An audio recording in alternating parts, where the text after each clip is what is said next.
Your level of leadership is only dictated by what you're responsible over. But those worst case scenarios is when you have to dig deep inside of yourself. And so even the worst case scenario for a good leader is just an opportunity. Welcome everybody to the Dream Lifestyle Podcast. In today's conversation, we are talking about how to develop leadership skills, because there's a leader in you, but it has to be developed. We're going to be talking about how you need to follow and listen first. We're going to be discussing how you need to be willing to make mistakes. And we're going to be talking about how to confidently make decisions. And to have this conversation, I have my friend, my brother, CJ Shaiyam Flavaney is here with me. How you doing, my friend? I'm doing great. How about yourself? I'm good, man. Listen, it's an honor to have you here. It's been a while. We've talked about it. Yes, We've sir. planned. We've missed each other. Things have gone missing. Yes, you know. but we're here, and I'm really excited to have this conversation with you, just because I know, similar to me, leadership is a topic that you really enjoy. Especially with what you do, you lead a school. And obviously some people might not view that as an area where leadership is necessary. But when you have a group of people that need to be managed, leadership needs to be there. Like, I'm a firm believer, like, wherever management is present, leadership needs to be there too. And I think, just even jump off of that, leadership starts with you. Yes. The way that you wake up in the morning, the way that you go about the things that you need to accomplish during your day. If you don't start by leading yourself, then you can't lead anybody else. Absolutely. So that's why I love that first point that you have. It starts first with that listening. Every single day, there's so many different perspectives that I have to deal with. There's so many different people that I have to deal with. So many different children that I have to deal with. And if every interaction that I have, I try to solve a problem before I know what's really going on, you'll often run around with your head on fire. Yes. Oh my gosh. So it's all about that first understanding exactly what's going on. And then the only way that you can understand what's happening is if you listen first. Yeah. And I think too, to even go deeper on that point, beginning your leadership journey by developing yourself and really taking ownership of it really just allows you to stay steady. Yeah. Because to your point, you are getting pulled in so many different directions. There's always fire. There's always smoke. There's always something to do. And you have to make sure that you develop yourself to a place where, no, I can just be solid. Like, there can be emergencies going on, because truthfully, especially when you build something with significance where there's different departments, different heads and stuff like that, everyone's going to come to you with the problems. And so you have to be able to hear the problems, not be in a state of panic or urgency like the people that are bringing it to you, and be able to just think, okay, here's what needs to happen, right? And lead properly. And so with that, right? So, and we're talking on a super, super high level. Like, it took me years to even get to that place of understanding, like, okay, leadership starts with me. Yeah. But when we talk about developing leadership skills, let me kick off that question to you. And I know we're going to touch on, following first and listening first. Yeah. Talk with me about how those two connected for you in terms of, okay, you decided I want to work on my leadership skills.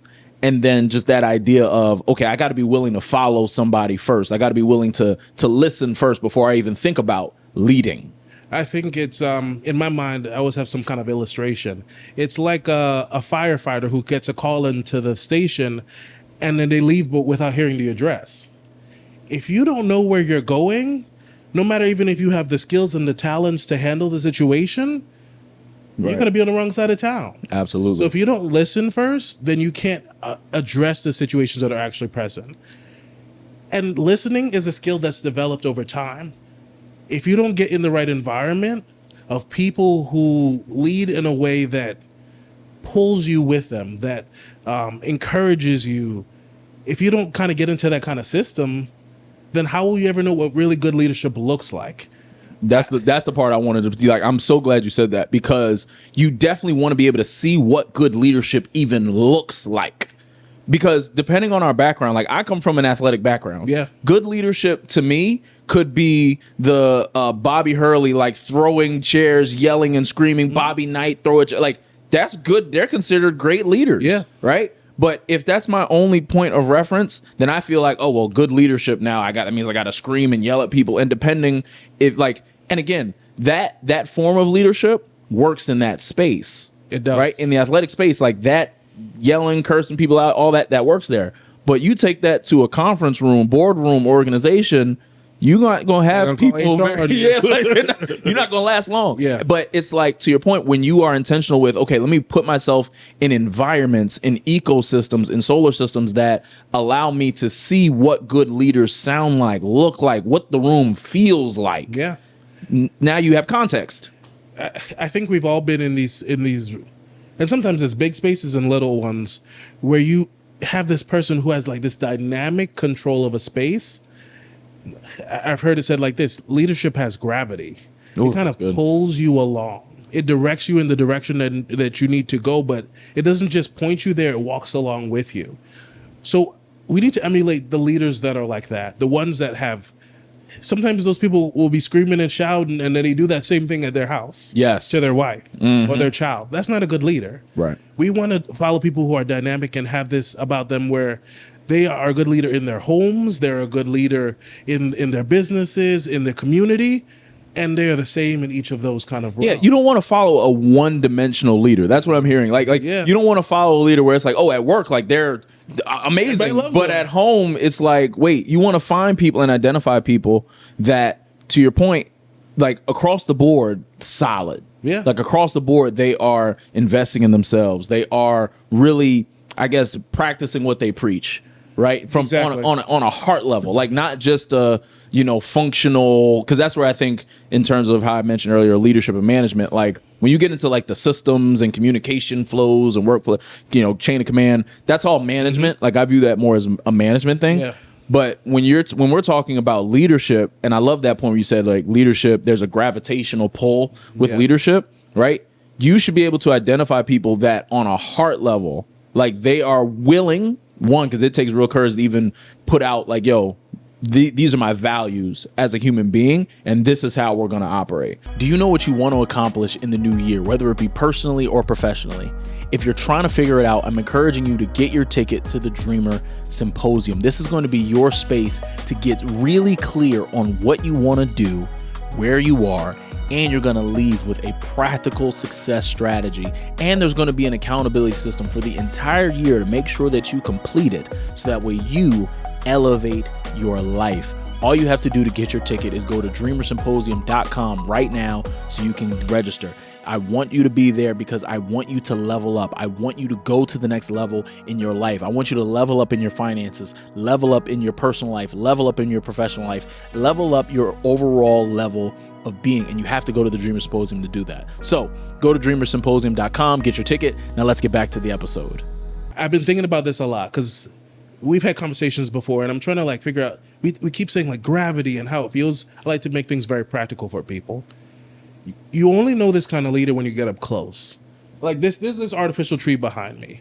If you're far enough away from it, it looks like a tree. Oh yeah, it does. But when you get close and you start feeling on the petals, and you're like, wait a minute, That's good. this isn't real.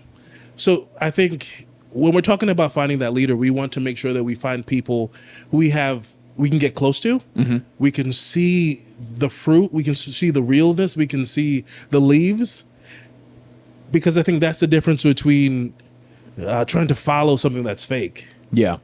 That proximity. And too, because to even add another practical point, you can get in close proximity with great leaders by going to conferences. Yeah. By going to a church you heard about, by deciding to apply for that business where the CEO or whatever it is known. Yeah. Like you have to intentionally put yourself in those types of environments. And for me, I'm a big advocate for like events and conferences. Yeah. Just because one, I use this example all the time. Like you never lose if you go to a conference. Like you absolutely never lose. And like, even if let's say the conference is a scam, like you literally, like I use this example. If I pay $10,000 to go to an event, because there are events like that. Yeah. If I pay $10,000 to go to an event, there's 20 spots.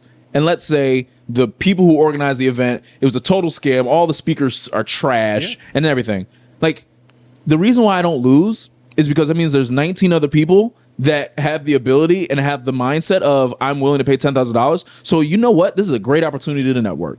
Even though I might not have heard the speakers the way I wanted to or whatever it is, the way it was advertised, I'm in a room with other people where it's like, man, this was really trash. Yeah, it was, wasn't it? What you think we should go to next? Like, you get to build that type of, like, you literally never lose with events. And to the leadership point, you know, you're able to see certain leaders, if you have identified certain people that you're like, wow, like, I wonder how their leadership is. It's very easy to get in a room with people. And to some people have a limiting belief, or like, you know, well, it costs so much money. And again, it does cost. It does.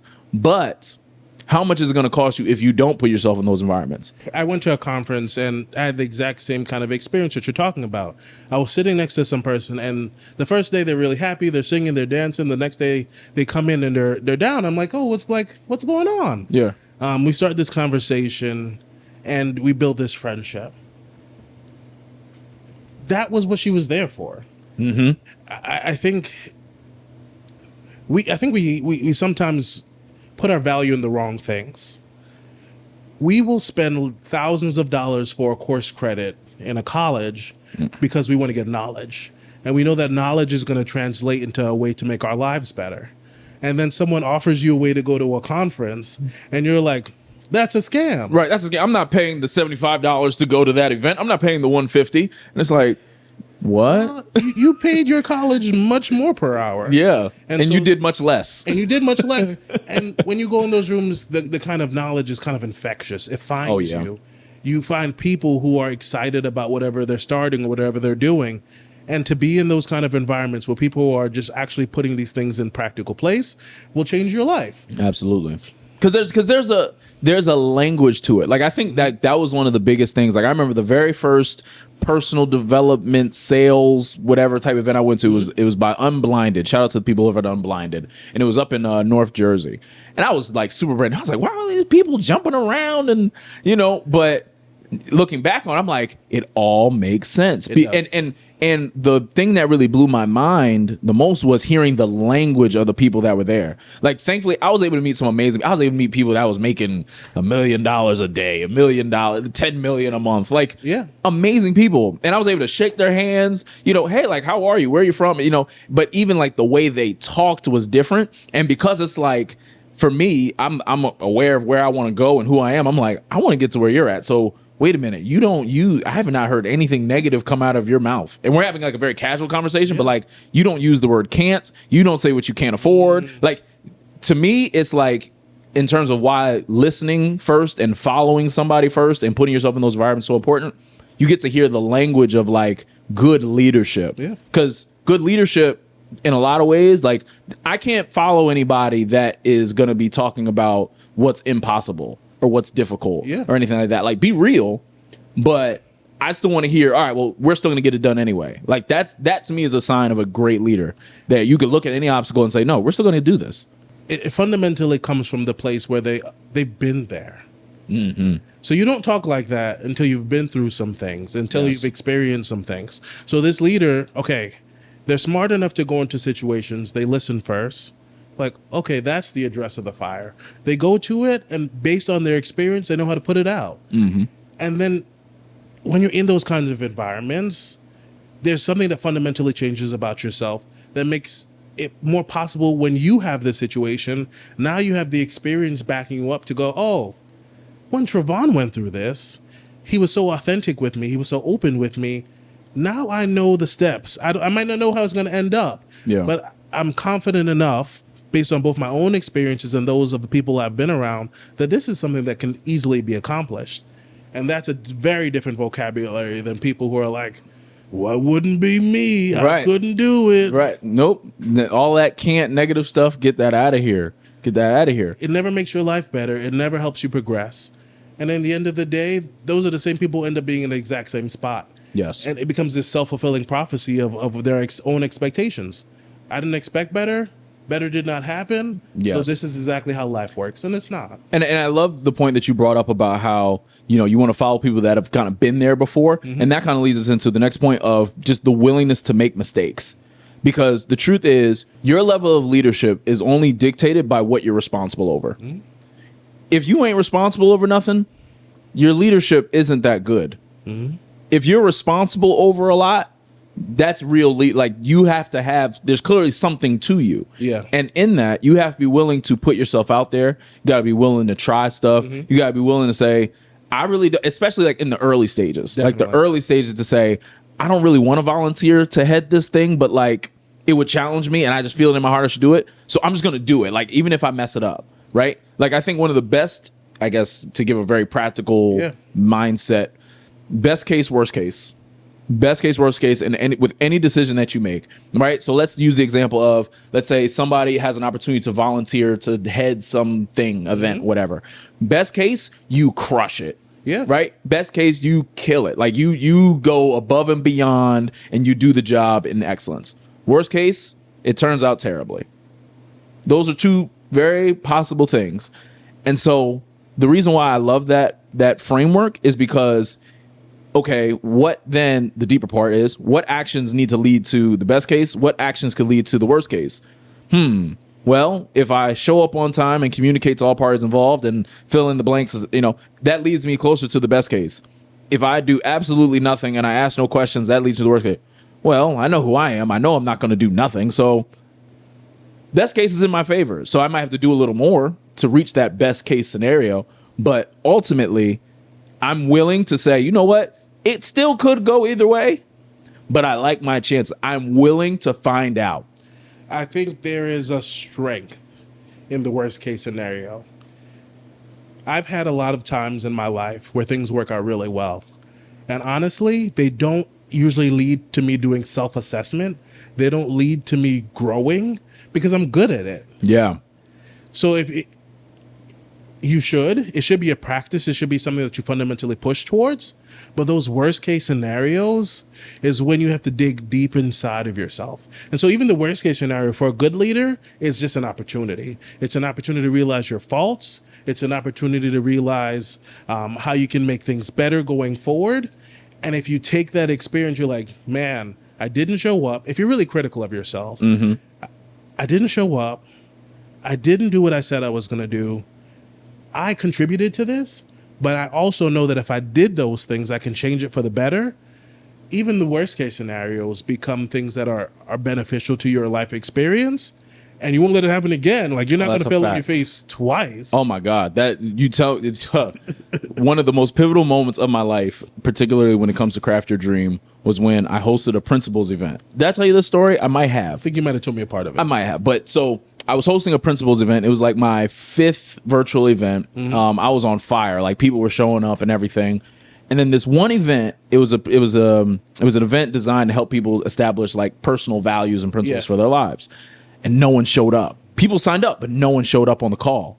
And it was literally the worst case, like the worst case scenario. Yeah. All of my people that organize events know what I'm talking about. The worst case, no one showed. And I remember sitting there at my computer, literally like, man, I'm done. I'm done. But it was like something to your point about just the strength. And for me, it was also, and I think this also plays a role in the willingness to make mistakes, being clear on the vision, right? Being like every leader needs to have a vision. And so because I'm super clear on what the vision of Craft Your Dream is, that even in the midst of me experiencing this worst case scenario, I'm going to learn from it. And then to your point, I'm gonna make sure this never happens again. Like I will do whatever I have to do. I will scratch, I will claw my way to make sure this never happens again. I think everything in life is about building up this kind of dexterity. It's about building up that muscle mass. Our experiences teach us how to react to them.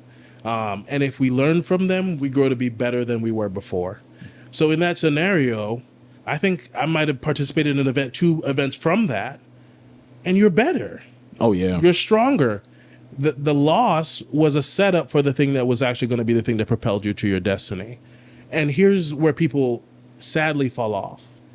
If you would have had that happen to you and you stopped, if God meant this for my life, then he would have blessed it and it would have grown. Yeah. And the thing is too, with that as well, there are people that they know God has blessed whatever the thing is that they're building, but because it's not happening on their timing, they quit. And they basically cut, you can't necessarily stop God, but you cut your blessing at its feet for it to never even happen. Because God's like, no, I was actually going to give it to you in a week, but you quit. Yeah. Like, and I think that's where, as a leader, when you think about just, again, we're talking about building leadership skills, it really is just the willingness to say, yo, I'll make a mistake. I'll own it.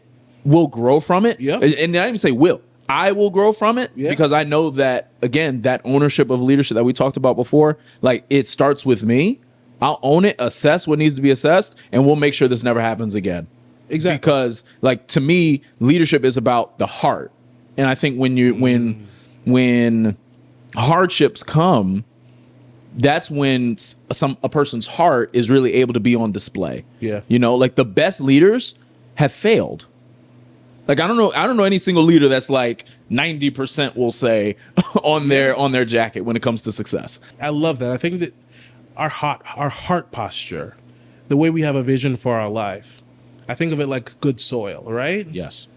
Good soil is tilled, good soil is worked, good soil has amendments. We don't just let it exist. It's fertilized, it's watered. What happens oftentimes is we let things happen to us and we let it compress our heart. Yeah. We let it harden our heart. Mm-hmm. And when our heart is hardened, if the ground gets too hard, nothing's going to grow. Absolutely nothing. Nothing can get through. The seed cannot penetrate the soil. It can't grow roots. Water can't get to it. So make the mistakes, but have a soft heart about it. Realize that you're still just a human. You still are in process. And if I continue to use this as not just, we use it as sword to kind of push us forward, mm-hmm. beautiful things will grow. Yeah. But we have to go through all that, the trials and errors to get there. Yeah, I agree. And I think one of the things that has really been on my mind, just one of my personal affirmations for myself is really like, I never lose. Like, I never lose. Like, that doesn't mean everything's going to go the way I want it to, but I never lose. Like, literally, something could go bad right now. We'll figure it out. Like, but I'm not going to lose. Like, I do not lose. Like, it is like making a personal decision to myself to say, yo, this is not going to stop me.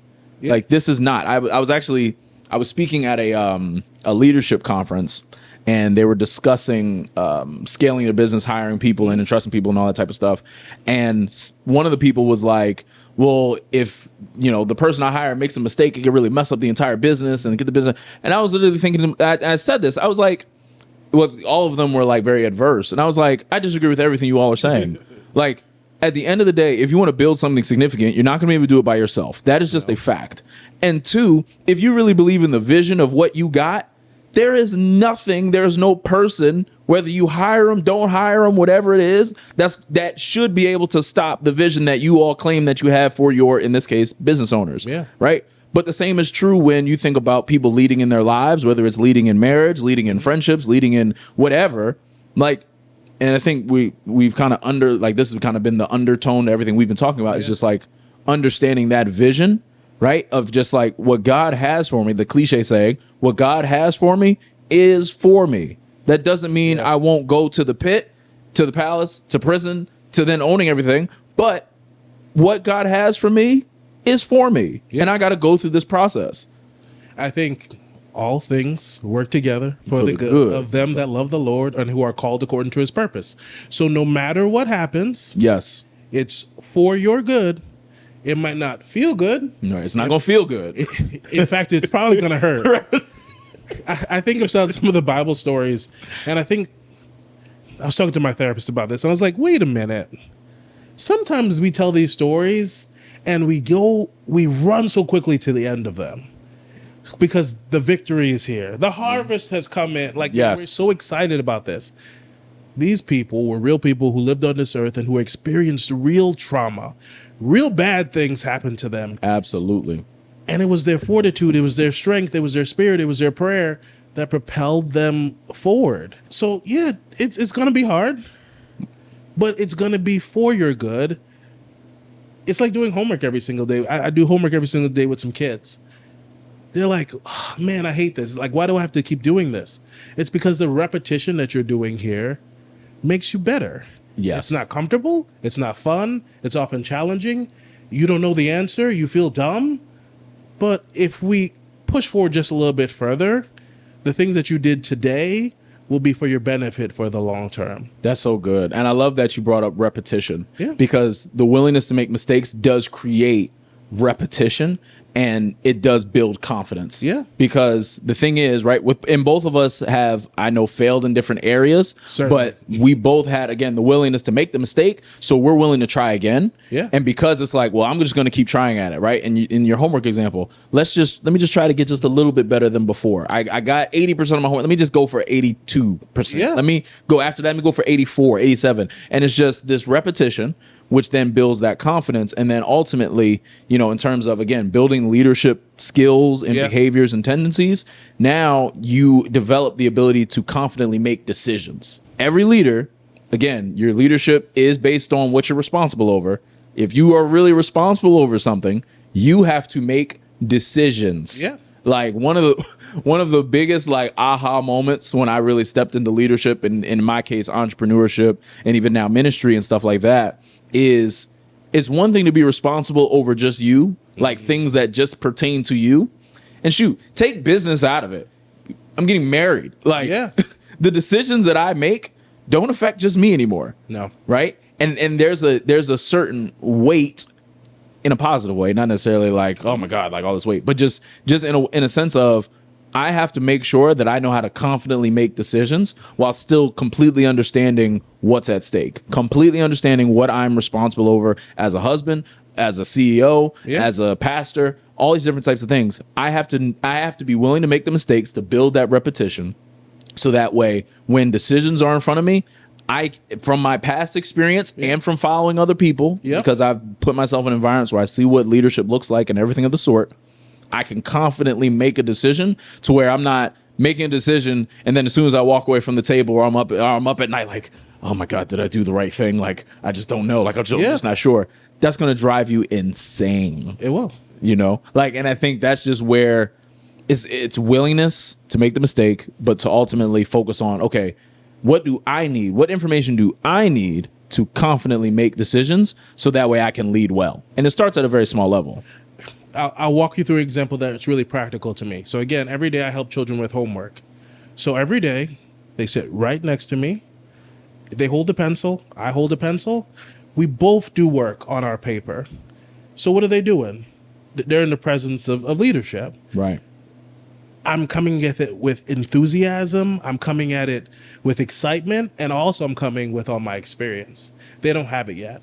And so every day they do homework. Every day they do homework. And at the end of the week, they have a test.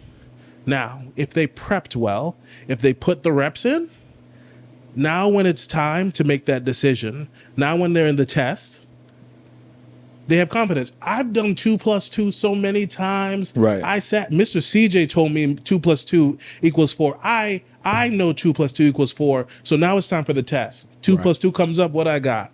4. And I don't have to worry. Yeah. I'm confident in the decision I made, but it's all based on my experience. It's all because I listened first. I sat in that classroom with that teacher. I sat next to Mr. CJ. We did the work together. He showed me how to do it. I developed the skills to do it myself. I go out there. I listen to the problem because if I'm trying to solve 2 + 2, but the teacher asked me it was 3 + 2, I'm gonna get it wrong. So I'm listening, and then I go, and when the test comes, I know the answer and I'm confident. Man, that's so good. You don't have to worry. I'm not going to wait up at night worried about 2 + 2 because we got it. Right. You did the necessary things to get it. But if you don't do all that work, yeah, you don't sit under the right person. You don't do the repetition that it takes to build the mental and physical strength, the dexterity to handle challenges because they're going to come. Absolutely. That first time you do 2 + 2, Mrs. J is going to say, "Ooh, yeah, that's not it." Yeah. But you're close. Yeah. And that's the relationship that we have with God in our own lives. We get under leadership that really is fundamentally good. We get close enough to them to see that they're real. And then we spend time developing. We read our word. We go into the gym. A body can't be divided against itself. We're going to be healthy so that when I hear the question, I have to address real concerns in my life from the people who care about me and who I care about.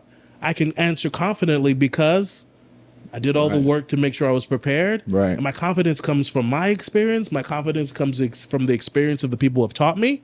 And I stand proud.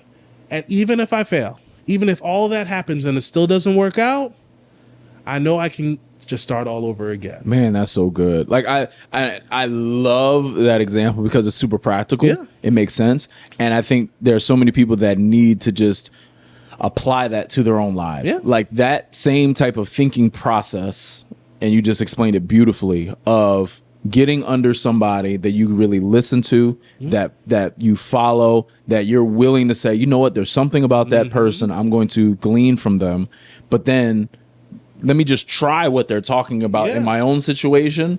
It didn't quite work out the way they said, but I'm going to keep trying at it, right? Keep trying, get a little bit better at it every single time. And then before you know it, you reach that place of confidence in the decisions that you're making to the point where you start seeing the fruits of the labor that you've been doing. And I think so many people rob themselves of walking into who they are because truthfully, like we talked about this, right? How leadership it starts with you. But really, it's about leadership is being who you are. God created each and every one of us to be leaders. But in order to build those leadership skills that we're talking about, it's an intentional decision. It is. Right? It's an intentional decision to say, you know what, I'm going to cling to that leader. I'm going to cling to that headship, whatever the case is, right? I'm going to cling to getting to into those environments. Yeah. But then also I'm going to be intentional with making mistakes. I'm going to be intentional with being willing to say, you know what, I'm going to put myself out there, see what happens. And I'm also going to be willing to make decisions confidently. Yeah. That's good, man. That's really good. Well, look, I hope that you guys got value out of this conversation because we certainly had a blast giving it to you and having this conversation. If you haven't by now, be sure to subscribe, like, comment. Be sure to even share this with somebody just because there's somebody you know. I'm willing to bet there's somebody that you know that wants to figure out who am I? Who wants to figure out what leadership capabilities and abilities are in me? And I believe that this conversation is going to help jumpstart and kickstart and stimulate that process for them to become the leader that they're destined to be, as well as yourself. So be sure to share this with somebody. If you're listening on a podcast platform, be sure to leave a review. And of course, as you get ready for next week's episode, go check out last week's episode, and we'll see you guys next week. Always remember, your dream is possible as long as you're willing to work for it.